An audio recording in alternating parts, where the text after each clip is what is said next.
ख्रिस्त में मेरे प्यारे भाइयों बहनों, जब मैं सेमिनरी में ज्वाइन किया तो मैं ज्वाइन करने के बाद रांची में 1 साल रहा था और वहाँ पर हर रविवार को हमें मिनिस्ट्री के लिए या तो गांव भ्रमण के लिए हमें भेजा जाता था।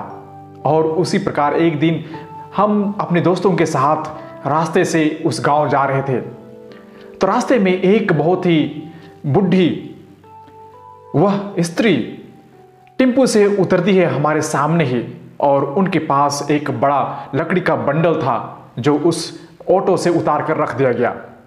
और वह इतना बुढ़ी थी कि वह उस लकड़ी को थोड़ा सा भी इधर उधर नहीं कर सकती थी।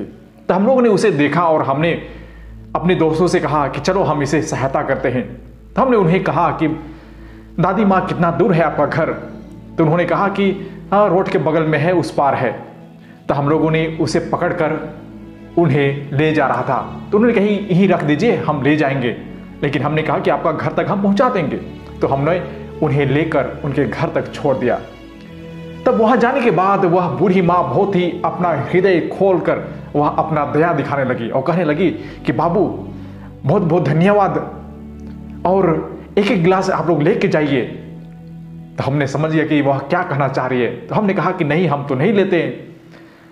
तो उन्होंने कहा कि बाबू बहुत बहुत धन्यवाद, लेकिन आप लोग कौन है? ब्रदर लोग हैं? तो हमने कहा कि हाँ।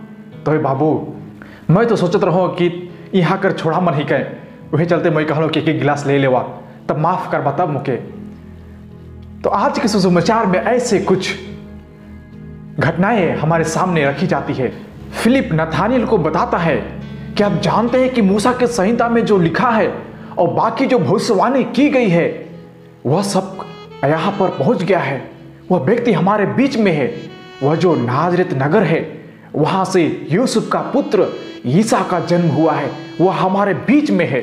यह चीज नथानियल को विश्वास नहीं हो रहा था कि अरे भाई आप क्या कह रहे हैं, नाजरेत से कोई अच्छाई आ सकती है? तो फिर फिलिप ने कहा कि ठीक है, आप हमारे साथ आइए और देखिए कि वह कौन है। और उन्होंने दोनों साथ में चल दिए। और जाते वक्त ईसा ने उन्हें दूर से ही देख लिया और ईसा ने सबसे पहले उन्हें कहा कि देखो वह इस्राएल का सच्चा पुत्र आ रहा है और इस पर निष्कपट है। और इस शब्दों को सुनकर नथानियल उनसे बोल उठा कि आप मुझे पहले से जानते हैं? तब प्रभु ने कहा कि हाँ, फिलिप के बुलाने से पहले ही मैंने आपको उस वृक्ष के नीचे देखा था। और उन्होंने विश्वास किया कि मेरे प्रभु आप सच्चा ईश्वर हैं। मैं तो नहीं जान रहा था कि आप ही सच्चा परमेश्वर हैं। मेरे प्रिय भाइयों बहनों, हमारे जीवन में ऐसी कुछ होती है। आज हमारा पवित्र कलीसिया संत बर्थोलोमेव का त्योहार मनाती है और हम देखते हैं कभी भी प्रेरितों का त्योहार आती है तो हम सुसमाचार उसी को देखते हैं जहां पर यीशु मसीह उन शिष्यों को बुलाते हैं। और बर्थोलोमेव को यहां पर नथानियल के नाम से बुलाया जाता है और वह बहुत ही प्रसन्न पूर्वक वह ईसा के पास जाकर सब कुछ भूल जाता है और वह ईसा के पीछे हो लेता है। मेरे प्रिय भाइयों बहनों, हमें क्या शिक्षा मिलती है? जब नथानियल को यीशु मसीह ने बुलाया तो नथानियल उन पर विश्वास नहीं किए थे। क्यों? क्योंकि वे कहते थे कि अरे भाई वह क्या,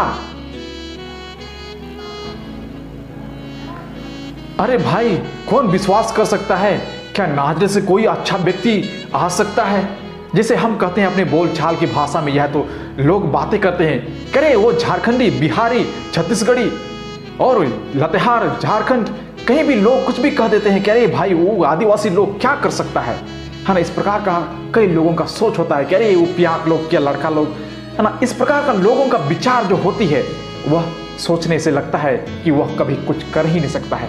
जैसे मैंने कहा शुरुआत में ही, वह बूढ़ी माँ वह यही सोच रही थी कि अरे आजकल के लड़के लोग तो पीते ही हैं, इसलिए चलो हम उन्हें एक गिलास देकर हम उन्हें भेज देते हैं। मेरे प्रिय भाइयों बहनों, लोग हमारे जीवन को, हमारे व्यवहारिक, हमारे एरिया जहां पर हम रहते हैं, लोगों को देखकर वे जज करते हैं। इसलिए हमें लोगों का सोच को बदलने के लिए हमें भी बदलने की आवश्यकता है। जैसे मैंने कहा कि जब बर्थलोमेव को ईसा मसीह ने बुलाया तो सबसे पहले ईसा ने क्या कहा कि देखो वह इस्राएली सच्चा व्यक्ति वह आ रहा है और वह निष्कपट है। उन्होंने उनकी प्रशंसा की, बड़ाई किया, जिसके कारण वह सब कुछ भूल गया और वह परमेश्वर को पहचाना।